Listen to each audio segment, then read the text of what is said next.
परम पूज्य स्वामी जी महाराज, समय के समर्थ सदगुरु परम पूज्य बाबा उमाकांत जी महाराज के चरणों में कोटि कोटि प्रणाम करते हुए आज गुरु महाराज की अपार दया लेते हुए वक्त के गुरु के दिए गए समय का संदेश सुनने के लिए आए हुए आप सभी सम्मानित आदरणीय परम प्रिय धर्म प्रेमी भाई बहनों, गुरु भाइयों, गुरु बहनों और प्यारे बच्चों, सबको सादर सा प्रेम जय गुरुदेव। जब प्रभु की दया होती है तो ये अवसर जो आज हम आप लोगों को गुरु महाराज के वचनों को याद करने का मिला है, ये तभी मिल पाता है। इस संसार में गृहस्थी का एक ऐसा जाल बिछा हुआ है कि इस जाल से निकलना बड़ा कठिन है। जाल इसलिए बिछा हुआ है कि यह देश आपका नहीं है, तो जिसका यह देश है उन्होंने ऐसा जाल बिछा रखा है कि आप यहां से निकल मत पाओ। काल और माया ये दोनों ने मिलकर के ऐसी जाल बिछा दिया है कि अब इससे निकलना बड़ा कठिन है। हम आप लोग जिस संसार में पैदा हुए, भगवान ने अपार दया करके हम लोगों को ये अनमोल मानव मंदिर दिया। इस अनमोल मानव मंदिर के बारे में हम आप लोगों ने कोई चिंतन नहीं किया, कोई विचार नहीं किया, कोई सोचा नहीं कि ये मनुष्य शरीर भगवान ने हमको किस काम के लिए दिया। क्या सोचा? जो जिस स्तर से जिन परिवार में जन्म लिए उन्हीं स्तर से सोच हुआ।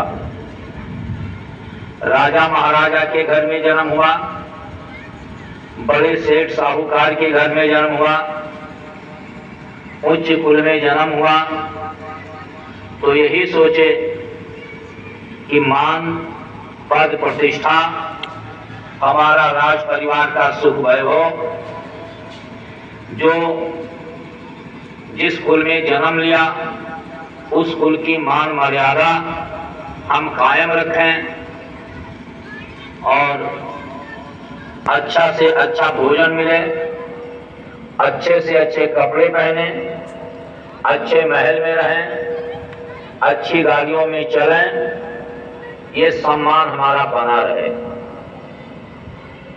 इसी के लिए ये मनुष्य शरीर का पूरा समय उसी में खर्च करते चले गए।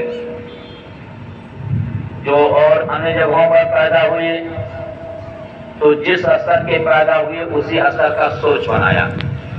सबका सोच एक ही था कि संसार में भगवान ने जन्म लिया है तो अच्छा भोजन, अच्छा कपड़ा, अच्छा मकान, अच्छी पद प्रतिष्ठा, मान प्रतिष्ठा बनी रहे। और इसी को करने में इस मनुष्य जीवन का पूरा समय जा रहा है। आगे तो और कुछ सोचा नहीं, क्योंकि आगे सोचने के लिए जैसा आपको मार्गदर्शक मिलेगा वैसा ही तो आप आगे सोचोगे। यद्यपि मार्गदर्शक जो आए उन्होंने समझाया उन्होंने धार्मिक ग्रंथ बनाया, गीता बनाया, रामायण बनाया, अन्य धार्मिक पुस्तक बनाया और उन्होंने सारा मार्गदर्शन लोगों को दिया। लेकिन उस मार्गदर्शन का हमारे ऊपर कोई प्रभाव नहीं पड़ा। क्यों? या तो हमने उसको पढ़ा नहीं, और या तो पढ़ा तो उसको समझा नहीं, और जब समझे भी तो उसको करने के लिए आगे कदम नहीं बढ़ाया। देखो भाई बहनों, आज जिस मान पद प्रतिष्ठा, जिस धन संपदा को इकट्ठा करने में हम लोग लगे हुए हैं,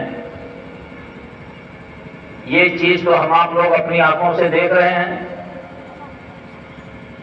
कि बड़े बड़े ओहदे वाले पदाधिकारी, बड़े बड़े राजा और महाराजा, बड़े बड़े सेठ साहूकार, प्रधानमंत्री, राष्ट्रपति या भिखारी हो, कोई भी हो, ये देखा कि एक दिन उसकी मौत हो गई। देखा कि नहीं देखा?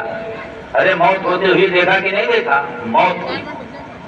और ये भी देखा कि जब राजा की मौत हुई तो उसको भी कफन में लपेट कर और कंधे पर उठाकर के मरघट ले जाया गया। ये बात जरूर है कि उसकी चिता चंदन की लकड़ी की बनाई गई, लेकिन जलाया गया उसे भी। और जब उसको मरघट पर ले जाया गया तो उसका राजमहल, उसका सिंहासन, उसका राजसी ठाट बाट, उसके खजाने, उसके हाथी घोड़े फौज पकड़, उसके परिवार बच्चे, उसमें से कुछ उसके साथ गया?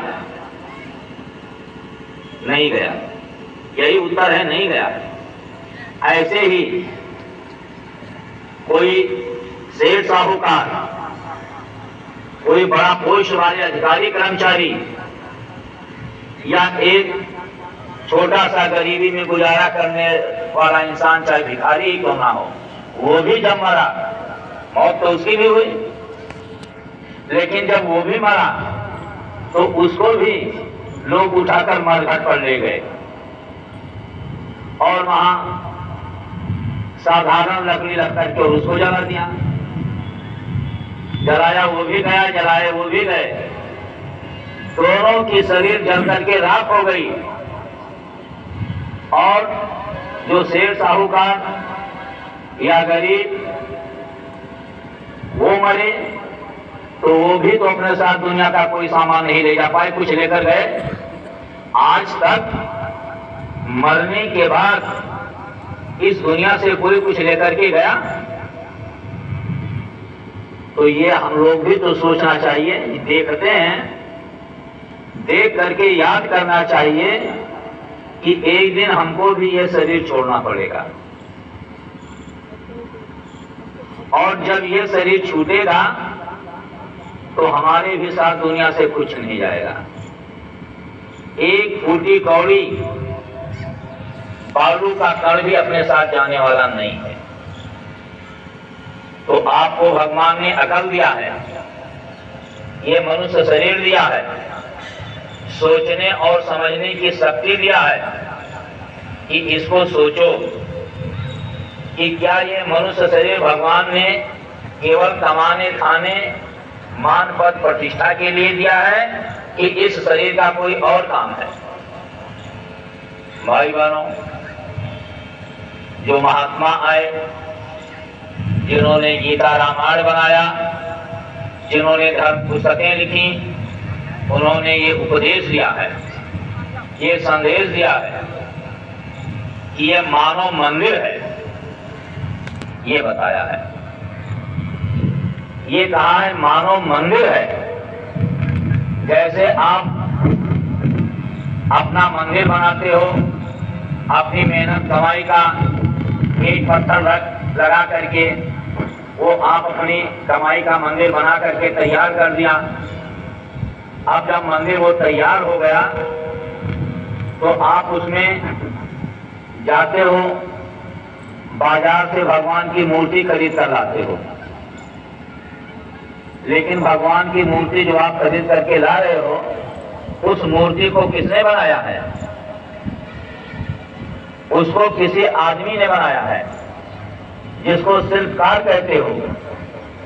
और पत्थर को काट काट करके उसने सुंदर सुडौल तरीके से भगवान की प्रतिमा रूप को बनाया या देवी जी के रूप प्रतिमा को बनाया। और आप जाकर के उसको उस मूर्तिकार से खरीद करके लाए, आपने मंदिर में स्थापित किया, पुरोहित को बुलाया, वेद मंत्रों से प्राण प्रतिष्ठा कर दिया। अब आप ये मानते हो कि इस मंदिर में भगवान है। आपने मान्यता दिया कि नहीं दिया? इस मंदिर में देवी और देवता हैं। और जब आप उस मंदिर में जाते हो तो कितनी श्रद्धा भाव भक्ति के साथ जाते हो। जब उस मंदिर में जाते हो तो गंदा कपड़ा पहनकर जाते हो कि शरीर में टट्टी लगा कर जाते हो?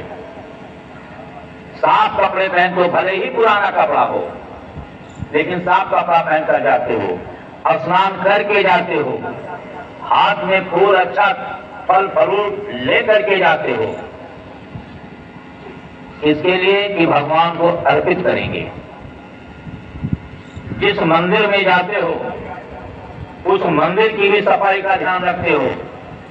जो शरीर लेकर के जाते हो, इस शरीर की भी सफाई का ध्यान रखते हो।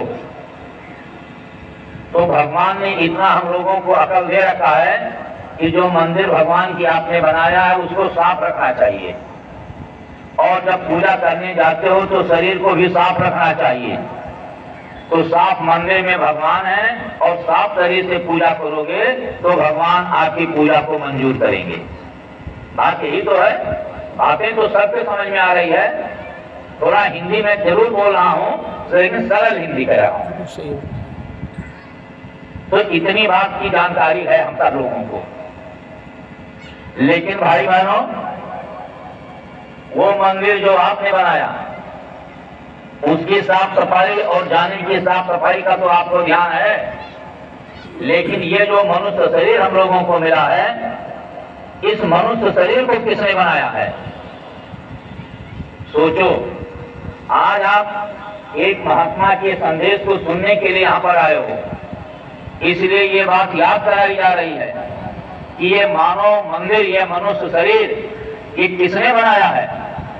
इसको भगवान ने बनाया है। कहां बनाया है? मां के गर्भ में बनाया है। कितने दिन में बनाया है? 9 महीने में बनाया है। तो जिस मंदिर को भगवान ने बनाया हो, समय अपना दे करके बनाया हो, वो भगवान का बनाया हुआ शरीर, उसको आप मंदिर नहीं मानते हो? आपने अपने हाथ से बनाया तो उसको मंदिर की आपने संज्ञा दिया, और जिसको भगवान ने बनाया वो मंदिर नहीं है, वो मंदिर है। दूसरी बात, आपने जो अपने हाथ से मंदिर बनाया उसमें बाजार की मूर्ति खरीद के ला करके वेद मंत्र से प्राण प्रतिष्ठा किया। और जिस मंदिर को भगवान ने मां के पेट में बनाया, इस मंदिर में प्राण प्रतिष्ठा कैसे हुआ? इस मंदिर में स्वयं भगवान ने, जिस प्रभु ने ये शरीर बनाया, उसी प्रभु ने अपनी आत्मा को बैठा करके प्राण प्रतिष्ठा किया है। आपके शास्त्रों में लिखा है, ये जो मनुष्य शरीर में चेतन आत्मा बैठी है, ये किसकी है? ये उस प्रभु की है। ईश्वर अंश, जीव अविनाशी, ये जो आत्मा बैठी है, ये उस प्रभु की अंश है। अंश किसको कहते हैं? जैसे आप अपने सर में से एक बाल निकाल लो और उस बाल के टुकड़े टुकड़े कर डालो और उसमें से एक टुकड़ा निकाल करके अलग रख दो, तो वो जो एक टुकड़ा आपने निकाला, वो एक टुकड़ा इसी बाल का अंश है कि नहीं है? तो जो इस बाल में ताकत है उसी की ताकत उस टुकड़े में है कि नहीं है? तो जब ईश्वर की अंश जीवात्मा इस मनुष्य शरीर में बैठी है, जिसकी प्राण प्रतिष्ठा स्वयं प्रभु ने अपने अंश को बैठा करके किया, तो उसके अंश में उस प्रभु की ताकत काम कर रही है कि नहीं कर रही है? बात समझ में आया? बिल्कुल खोल करके विश्वास कह दे रहा हूं। अब उस प्रभु की जब अंश बैठी है तो उसी प्रभु की ताकत इस अंश में है। तो जिस मंदिर को भगवान ने बनाया, जिसने अपने अंश को बैठा करके प्राण प्रतिष्ठा किया, इस मानव मंदिर को साफ रखना चाहिए कि नहीं रखना चाहिए? आपने जो बनाया उसकी सफाई का इतना ध्यान, और जिसको प्रभु ने बनाया उसकी सफाई का कोई ध्यान नहीं। ध्यान रखना चाहिए। मैं ये बात कहना चाहता हूं कि ये मनुष्य शरीर नहीं, इसको महात्माओं ने कहा है कि बड़े भाग्य मानुष तन पावा, और शुद्ध दुर्लभ, यानी देवता को भी ये मनुष्य शरीर दुर्लभ है। ये बात आज मैं समझाना चाहता हूं। ये मनुष्य शरीर हमको ऐसे नहीं मिला है। इस शरीर को पाने के लिए देवता भी तरसते हैं, प्रभु से प्रार्थना करते हैं कि हे प्रभु मेरे ऊपर दया करके एक बार हमको भी मनुष्य शरीर दे दीजिए। तो जब देवता इस शरीर को पाने के लिए प्रार्थना करते हैं तो इस शरीर में कोई विशेष बात है कि नहीं है? इस बात को समझना चाहिए। अब इस शरीर में विशेष बातें क्या हैं, उसको भी महापुरुषों ने समझाया है। ये शरीर साधन धाम मोक्ष का द्वारा, ये इस शरीर की विशेषता है। साधन धाम मोक्ष का द्वारा। साधन किसको कहते हैं? साधना करने की जगह को। और कहा धाम, धाम किसको कहते हैं? भगवान के स्थान को जैसे कहते हो हम मथुरा धाम जा रहे हैं, हम द्वारिका धाम जा रहे हैं, हम अयोध्या धाम जा रहे हैं। ये धाम का क्यों कहा गया? क्योंकि वो पवित्र स्थान भगवान का है, इसलिए उसको धाम कहा गया। इसीलिए महात्माओं ने इस मनुष्य शरीर को साधन धाम कहा है, क्योंकि ये भगवान का बनाया हुआ मंदिर और भगवान की आत्मा स्वयं जीवात्मा इस मनुष्य शरीर में बैठी है। इसलिए महात्माओं ने समझाया ये साधन धाम है, यानी साधना करने का ये मंदिर है। और इस चीज की साधना करनी है, मोक्ष प्राप्त करने की। मोक्ष किसको कहते हैं? कि जहां जाने के बाद ही जीव कभी लौटकर आएगी ना। जैसे भाई बहनों, आप सब लोग जानते हो कि जब शरीर से प्राण निकल जाता है तो शरीर मुर्दा हो जाता है। तो उस मुर्दे को कफन में लपेट करके कहीं नदी के किनारे दूर श्मशान घाट पर लेकर जाते हो। कहीं कहीं लिखा रहता मोटे अक्षरों में मोक्ष धाम लिखा रहता है। देखा है कि नहीं देखा है? मोक्ष धाम लिखा रहता है। उस मोक्ष धाम पर इस मुर्दा शरीर को आप लेकर के जाते हो। तो जब वहां पर आपने शरीर को यानी मुर्दा को पहुंचा दिया तो उस मरघट से इस मुर्दा यानी शरीर को फिर वापस अपने घर लाते हो। चाहे जितनी तकलीफ क्यों ना हो, आंधी आ जाए, पानी बरसने लगे, कोई और विपत्ति आ जाए, प्राकृतिक आपदा आ जाए, लेकिन जब तक उसको वहां आप जला नहीं दोगे, दफना नहीं दोगे, पानी में प्रवाह नहीं करोगे, तब तक आप लौट करके घर नहीं आओगे। कहने का मतलब अब इस शरीर को वापस आप घर नहीं लाओगे। तो वो शरीर का मोक्ष धाम है। इस शरीर का मोक्ष धाम वो है जहां जाने के बाद अब ये शरीर वापस होकर घर नहीं आएगा। बात समझ में आ रही है? ऐसे ही ये मनुष्य शरीर में जो जीवात्मा उस प्रभु की अंश बैठी है, इसको मोक्ष प्राप्त करने के लिए कि ये जीवात्मा फिर जिस प्रभु की अंश है उसी में पहुंच जाए, जहां से फिर लौट करके इस कष्ट भरे संसार में ना आए, उसको कहते हैं मोक्ष। तो कैसे मिलेगा वो मोक्ष? कैसे मिलेगा? जहां जाने के बाद अपने प्रभु के शरण में विलीन हो जाए और जीव लौट करके कभी ना हो इस कष्ट भरे संसार में। उस मोक्ष को कैसे प्राप्त करोगे? उसको पाने के लिए कहा गया है कि ये साधन धाम है। इसी मनुष्य शरीर में वो साधना होती है, वो पूजा होती है, वो रास्ता इसमें तरीका है। अगर वो तरीका की जानकारी हो जाए तो इसी मनुष्य शरीर में आप रह करके मोक्ष प्राप्त करोगे। मोक्ष का द्वारा, उस मोक्ष प्राप्त करने का दरवाजा, रास्ता इसी मनुष्य शरीर में है, बाहर कहीं नहीं है। जो कुछ है इसी शरीर में है। महात्माओं ने कहा है, समझाया है कि राम नाम मणि दीप धरु जी ही देहरी द्वार, और स्वामी भीतर बाहरो जो चाहो उजियार। वो अनमोल मणि जिसको लोग नाम जपते ही रह जाते हैं, जो नाम मणि है। समय समय से महात्माओं ने उसका नाम अलग अलग बताया।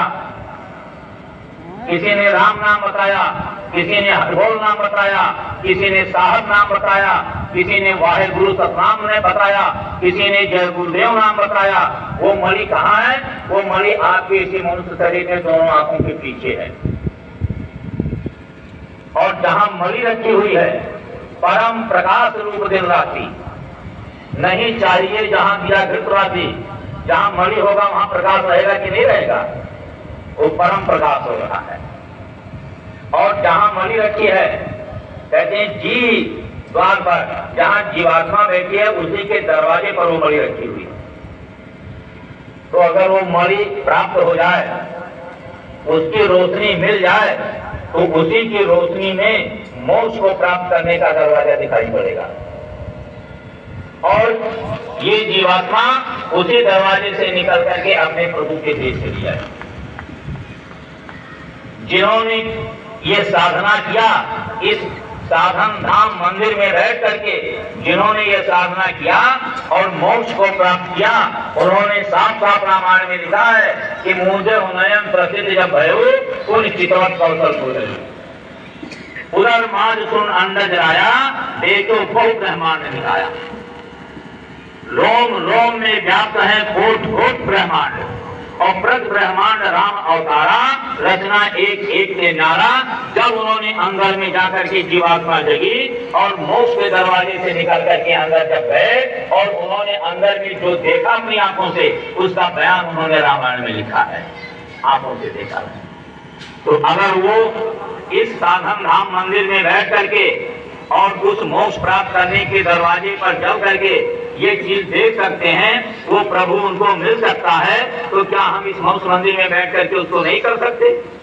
ये मनुष्य मंदिर इसीलिए मिला है, इसका और कोई दूसरा प्रयोजन नहीं है। महात्माओं ने समझाया है कि यह तन कर फल विषय न भाई, और स्वर्गों अल्प अंत दुखदाई। इस शरीर के पाने का मतलब संसार के सुख वैभव का भोग भोगना नहीं है। आप कहोगे आप ऐसा क्यों कहते हो? मैं नहीं कहता हूं, ये आप सब लोगों की आवाज है। आप कहोगे कि मैंने कब कहा, तो अब आप उसको भूल गए हो। क्योंकि जब मां के पेट में थे हम लोग, मां के गर्भ में थे, उल्टे टंगे हुए थे, और गर्भ की जो पीड़ा, जो दुख सता रही थी, मां के गर्भ में उल्टे टंगे थे, टट्टी पेशाब की बदबू सता रही थी, मां के पेट में जठराग्नि जो जल रही थी, वो जठराग्नि की तपन जब सता रही थी, और उसी पन्नी थैली में जब हम लोग तिलमिला रहे थे, तब उस कष्ट भरे आवाज में हम लोगों ने प्रभु को याद किया था। क्योंकि जब बच्चा मां के गर्भ में रहता है, तब उसकी दिव्य आंख भी खुली रहती है और दिव्य कान भी खुला रहता है। जीवात्मा जब बैठा दी जाती है, और वो हमेशा उस मां के काल कोठरी घर में हमेशा प्रभु का दर्शन करता रहता है। जो शब्द आ रही है ब्रह्मवाणी, आकाशवाणी, अनहद ध्वनि, वो बराबर आवाज उसको सुनाई पड़ती रहती है। अगर वो आवाज न सुनाई पड़ती, प्रभु का दर्शन न होता, तो मां के गर्भ की पीड़ा को हम आप बर्दाश्त नहीं कर सकते थे। उसी के सहारे बर्दाश्त किया। और जब मां के गर्भ में अपनी दिव्य दृष्टि से हम लोगों ने देखा, दिखाई पड़ता है गर्भ में सब, कि किस तरीके से हम नरकों में थे, किन किन नरकों में हम डाले गए, कैसे मारे गए, जमदूत किस तरीके से हमको सताए, कैसे काट रहे थे, कैसे हमको जला रहे थे, टट्टी और पेशाब के कुंड में कैसे हमको सड़ा रहे थे, कितनी कष्ट दे रहे थे, किस तरीके से हम चिल्ला रहे थे। जब वहां से निकाले गए तब ये संसार में जो 84 लाख योनियां बनी हैं, पशु पंछी कीड़े मकोड़े की, उसमें हमको कितनी तकलीफ मिली, ये सब गर्भ में दिखाई पड़ा था बच्चे को। तो जब उन कष्ट को देखा तब बच्चा तिलमिलाया, भयभीत हुआ कि दोबारा फिर ये कष्ट हमको भोगना पड़ेगा। तब हम आप सब लोगों ने जो इस संसार में मनुष्य शरीर लेकर के आ रहे हैं, सब लोगों ने माँ के घर में उस प्रभु से प्रार्थना की थी कि अब प्रभु कृपा करो यही भांति और सब तज भजन करब दिन रात। ये सब लोगों ने प्रार्थना किया। अब जो माँ के पेट में भगवान से कॉल किया, प्रार्थना किया कि हमको माँ की काल कोठरी से बाहर निकालो और हम आपसे वादा करते हैं कि अब हम दुनिया के काम झंझट में नहीं फंसेंगे, अब हम आपका ध्यान भजन करेंगे और ध्यान भजन करके अब आपके चरणों में विलीन हो जाएंगे। सब सच भजन कर दिन रात्रि। जब माँ के घर से बाहर आए तो सब भूल गए, क्योंकि ये दुनिया जिसने बनाया है उन्होंने माया का पर्दा डाल दिया। जो कुछ गर्भ में दिखाई सुनाई पड़ रहा था वो भी भूल गए, जो वादा करके आए थे वो भी भूल गए। और अब इस संसार में यहां तक हम भूल गए कि अपनी मौत को भी भूल गए। किसी को अपनी मौत याद आ रही है कि मारना पड़ेगा, जबकि महात्माओं ने कहा है कि मौत से डरत रहो दिन रात, एक दिन काठी बने तुम्हारी और 4 कहारवा लादे जा, मौत से डरत रहो दिन रात। लेकिन मौत ही भूल गए। अगर मनुष्य को अपनी मौत याद आ जाए तो क्या वो पाप कर्म करेगा? क्या वो बुरे कर्म करेगा? तो मौत भूल गए। और क्या भूल गए? अपने उस सच्चे प्रभु को भी भूल गए, उस मालिक को भूल गए, और केवल ये दुनिया जो दिखाई पड़ रही है यही याद हो गए। अब इसी में पच पच करके मार रहे हैं। तो देखो भाई बहनों, अब इस माया मोह और कर्मों के जाल से अब हम लोग कैसे बचेंगे? कौन छुड़ाएगा इससे? क्योंकि अब इससे निकलना बड़ा कठिन है। ये संसार में एक एक दिन सुबह शाम मिल करके कहते हैं कि दिन गंवाया खाए के और रात गंवाया सोए और एको घड़ी ना हर भजे, तो मुक्त कहां से हो? खा पी कर ऐसा आराम करके इसी में सुबह से शाम, शाम से सुबह होते होते और एक एक दिन हमारा आपका खत्म होता चला जा रहा है। हम किधर आगे बढ़ रहे हैं? मौत की तरफ। सामने मौत खड़ी है मुंह फैलाए हुए, क्योंकि उन्होंने साफ साफ कहा है कि झूठे सुख को सुख कहा, मानत है मनमोद और काल चवैना जगत है, कुछ मुख में कुछ बोध। जिस सुख को हम सुख कहते हैं, ये घर का, परिवार का, बच्चों का, धन का, खेती का, दुकान का, पद प्रतिष्ठा का, ये सुख है। महात्माओं ने समझाया कि ये झूठा सुख है। झूठे सुख को सुख कहा, मानत है मनमोद और काल चवैना जगत है। ये सारा संसार क्या है? ये काल भगवान का चवैना है। चवैना जानते हो? और यहाँ भूजा खाया जाता है कि नहीं तो आप जानो, लेकिन हम समझा दें सरल भाषा में। जैसे चना, भुना हुआ चना, लैया तो होता ही है, तो उसको आप मुंह में डाल करके खाते हो कि नहीं खाते हो? उसको पूर्वी क्षेत्रों में भूजा कहते हैं, चवैना जिसको कहते हैं, भूजा। तो ये सारा संसार जिस साल प्रभु ने दुनिया बनाया है, ये पूरा संसार उसका चवैना है। एक बार अर्जुन कृष्ण भगवान को समझा रहे थे, कहा अर्जुन तुम मुझे नहीं पहचाने? कहा प्रभु नहीं। कहा तो मैं अपना बैराग रूप तुम्हें दिखाता हूं, तब जान जाओगे। आंखें बंद करो जब आंख बंद किया तब कृष्ण भगवान ने उनके दिव्य दृष्टि को खोला और अपना बैराट रूप दिखाया।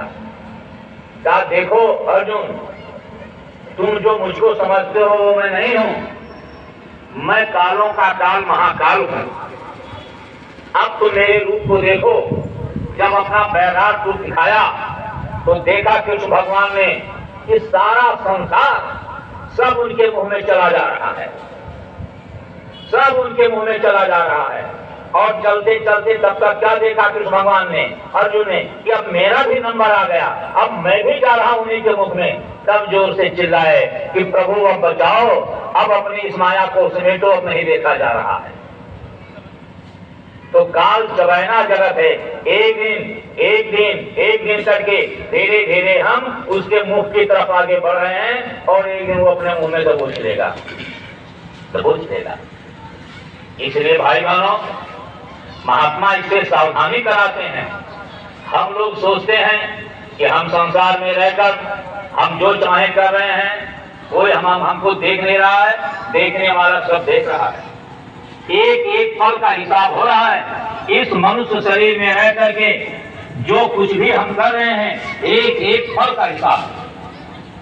यहाँ हमारे आपके दोनों कंधे पर जिस दिन पैदा हुए हैं, उसी दिन दोनों कंधे पर उस प्रभु ने, जिन्होंने दुनिया में मनुष्य शरीर दिया, उन्होंने 2 सिपाही बैठा दिया है। आप उन्हें नहीं देख पाओगे, वो बराबर बैठे हुए सब लिख रहे हैं, हमारा सारा कारनामा लिख रहे हैं। वो कभी सोते नहीं हैं। रात में जो हम लोग सो जाते हैं और सोते समय जो सपना देखते हैं, उस सपने को भी वो लिख रहे हैं। आप बताओ, जिसके खाते में हमारा सपना भी लिखा जाता हो, उस प्रभु के खाते से हम किसी चीज की चोरी कर पाएंगे?